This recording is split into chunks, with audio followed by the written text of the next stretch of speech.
once, that's good. Yeah? Oh yeah. Yeah, it's just, to fill out this hole. Like this? Like a baby?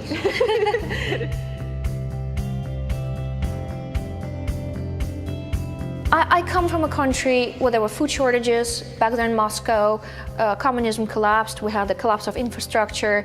We were not sure that we could get food on the table. And coming to Denmark, seeing this abundance, seeing this supermarkets filled with food. But then I was really shocked to see a lot of food getting wasted.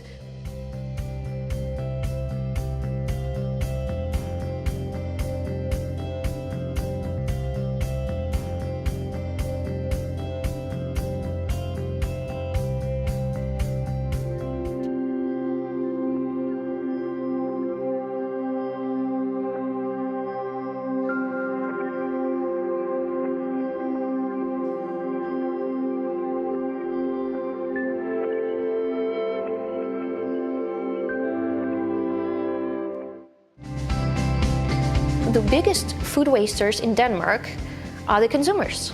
And it's actually in the whole Western society, in UK, in United States, the biggest food wasters are ourselves.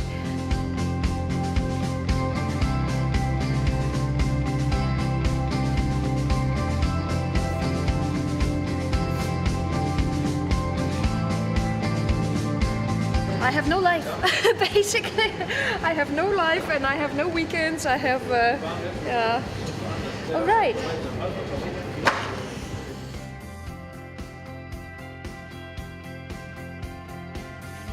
It's disrespectful. So food waste is basically also the lack of respect for our nature, for our society, for the people who produce the food, for the animals, and the lack of respect for your time and your money, because you throw the food away that you've been buying and you waste your time and you waste your money.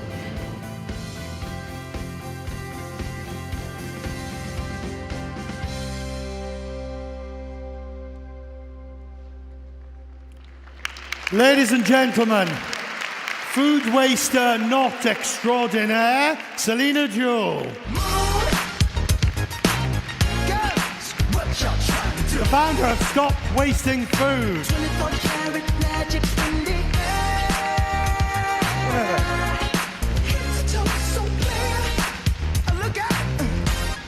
All right.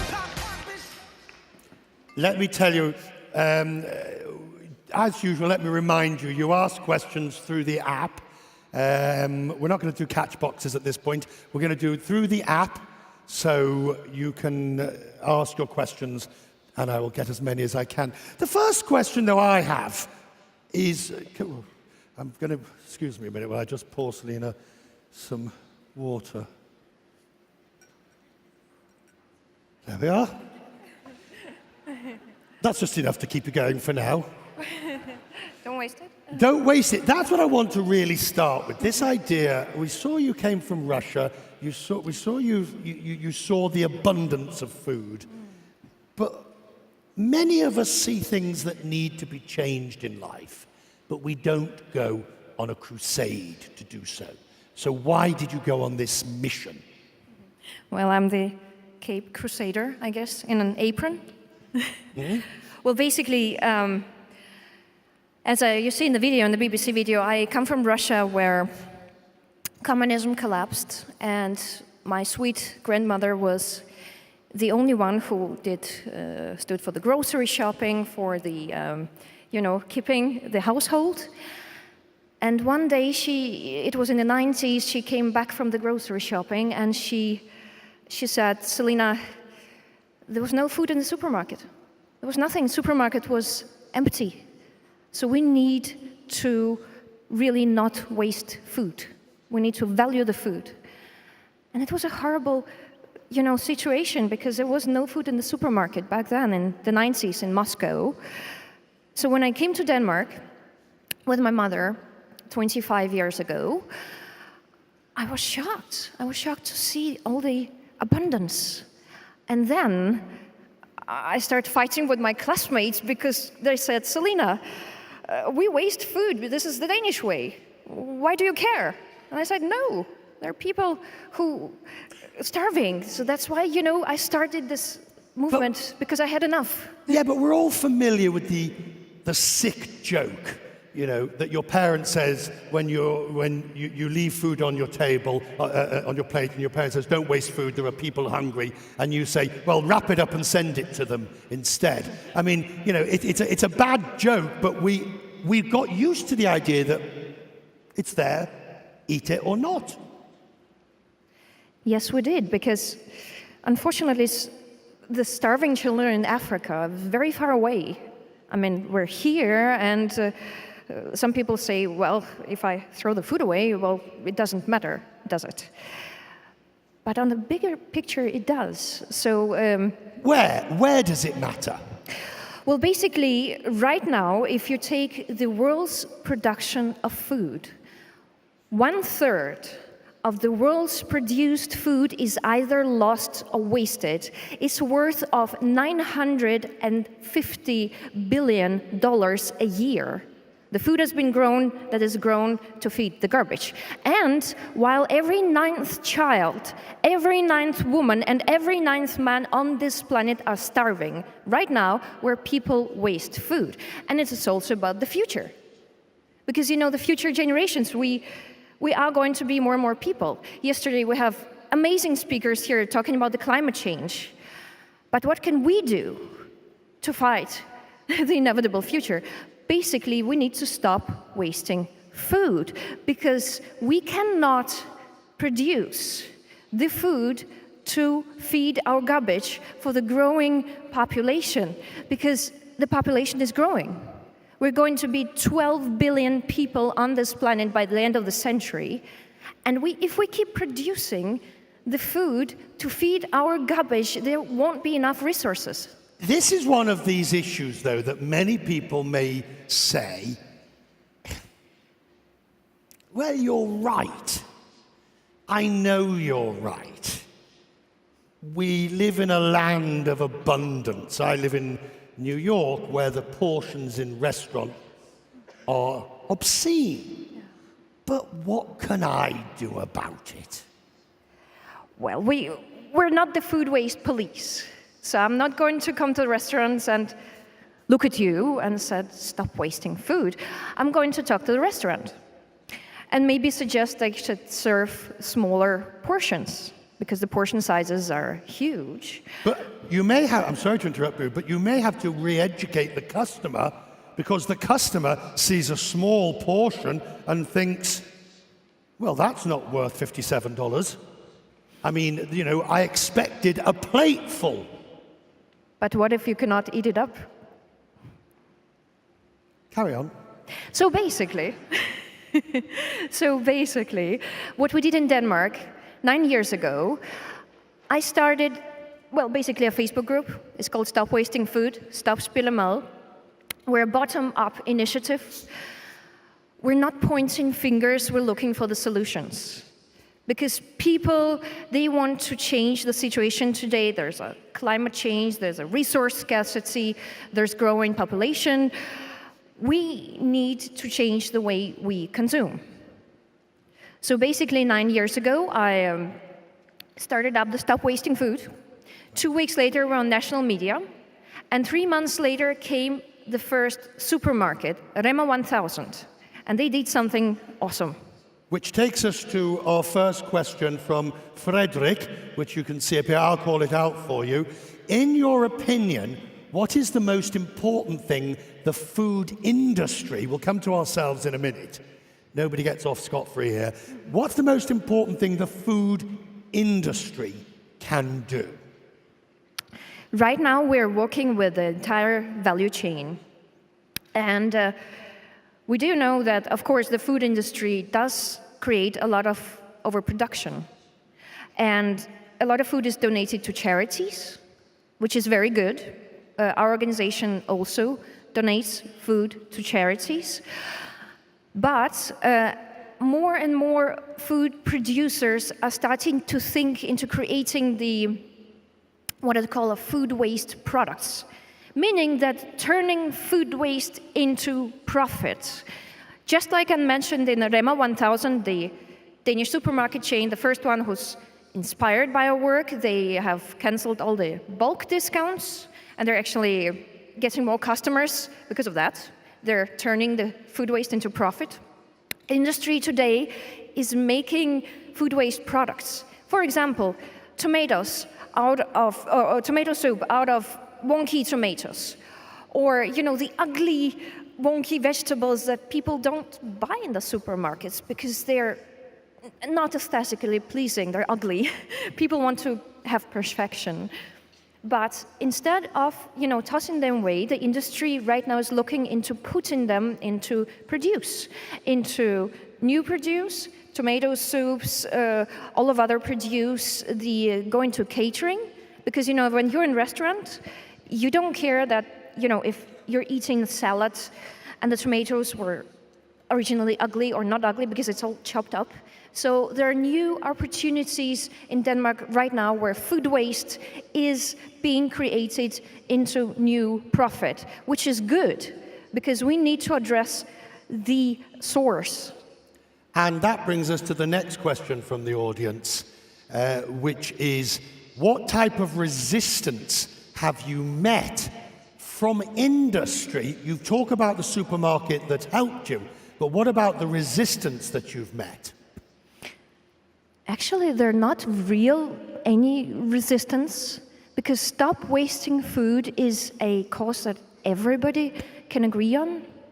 And we work with Nestle, Unilever, we work with big producers. We do not point fingers. Again, our NGO is very much into collaborating, working together with 3 governments in a row. We also work with present government. Basically, everybody agrees that we need to cut food waste. But we do not go around and point fingers. And I do not, use my blog on Huffington Post to point fingers at anybody. I use it to create solutions. Do you think that because there's 2 ways to affect change. One is by attraction and encouragement, which is what you're doing. The other is by naming and shaming. Do you think your process of attraction, because at the end of the day, lights up, at the end of the day, these are the people you have to convince, correct? These, come here, let's look at them. These are the people that have to understand your mission. This is not a big sell to major corporations all the time. You have to convince these people not to buy so much, not to serve so much, not to waste so much. Please, tell me how you're going to do it. Well, first of all, when you go into your kitchen, you have to use what you already have. Because, ladies and gentlemen, you already have a lot of food in your refrigerator, in your freezer, and you've used a lot of money to buy that food. You used your time to buy that food. So basically, when you're wasting food, don't think about the climate and hungry children in Africa. Think about that you're wasting your time and you're wasting your money.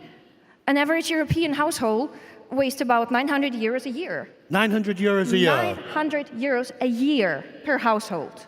That's a lot of money. And you waste about 20 hours per year on buying food to feed your garbage. That's a lot.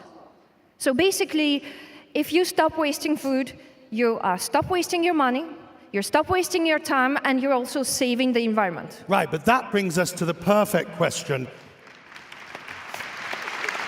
Thank you. I want this. I've chosen this question from Anonymous. I wish we didn't have quite so many Anonymous, but there we are. What is the first step that anyone can take? So you've made the point to the people that you are wasting 900 euros and how many hours?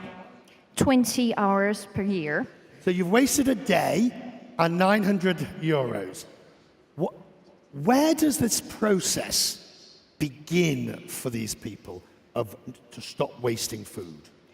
Well, it begins in your kitchens. First of all, do what supermarkets are doing. In supermarkets, you have, you can see the older items, they put it in front. This is the thing you have to do in your refrigerators, in your kitchen. Put all the food that you're using in front. So, when you open your refrigerator, you see, oh, this is the thing I have to use first. Now, there's another thing. Do you know, Richard, what a UFO is? UFO, unidentified flying object. Nope. I'm not talking about the X-Files. Go on. Spooky Mulder. I'm talking about the unidentified frozen object. An unidentified frozen object is living in your freezer.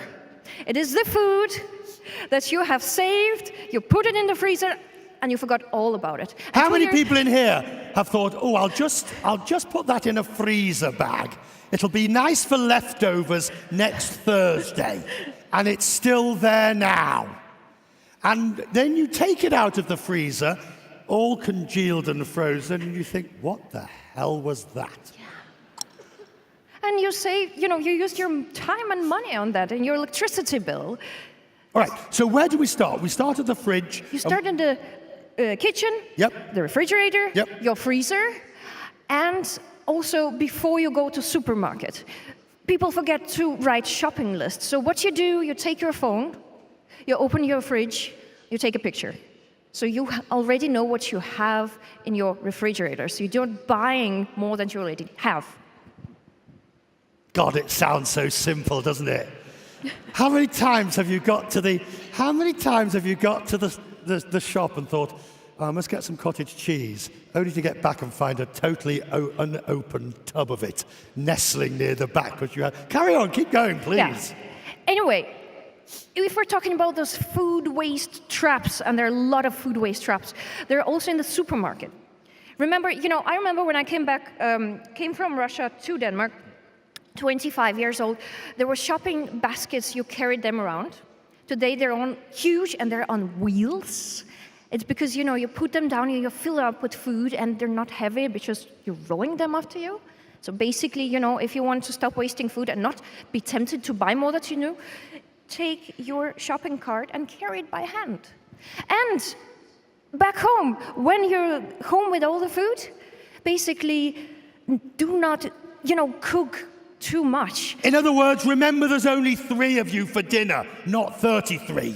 Exactly. So basically, a lot of people, they cook for 8 people, although there are only 5 people for dinner. So cook a little bit less. Another question. Here's a good one. Here's a question from our... here we go. Selina, is there any food tasting so bad you would throw it away if somebody served it to you? Again, we're not the food waste police, so we do not encourage people to... But this is the real problem. I can see people here inviting you to dinner and having a guilt trip if they put 4 potatoes on the plate because you'll think that they're wasting food. Do you find that when you get invited to dinner, people get very nervous? Selina's going to think I'm wasting food. Not at all, not at all. Well, what people do today, in Denmark, they're conscious about food waste. So basically, instead of putting all the food on the table at once, what we do in Christmas lunch or Easter lunches and big dinners, they put it gradually. And also in smaller plates, smaller sizes of dishes. So because, sometimes we eat with our eyes and we put much more on the plate than we can actually eat. So basically it's like a buffet. It's a good idea on a buffet in the restaurants. Take a smaller plate, start with tastings, maybe to taste the different food, and then take another plate, but, take all what you can, but eat all what you have taken. And you can always go back for more. What's this? Well, the restaurants can also do doggy bags. And in Denmark, we have introduced, when we're talking about the industry, actually with Unilever, co-sponsored the treat boxes. And it works like this. Basically. And you can actually, it's biodegradable, and you can eat it It doesn't taste good. I have already tasted it. But basically today, in a restaurant in Denmark, in 800 restaurants, you can get doggy bags. We get the idea. Yeah. How many people are too embarrassed to ask for a doggy bag in a restaurant? All right, I'll rephrase the question. How many people actually regularly ask for a doggy bag in a restaurant? I don't believe you. Good. We're coming to the end of our time. This is fascinating, and I've learned a lot. If there was, and there's also your cookbook. Yes. Stop Spild Af Mad. It's basically stop wasting food. I published a book, which is an award-winning book, with Danish celebrity chefs. And it's basically the book about leftovers. What you can do with all the good leftovers that you have, turning them into new food. So basically, reuse and recycle and save money and save time and save the planet. Say that again. Reuse, recycle, save your time, save your money, and save the planet. Selina, ladies and gentlemen.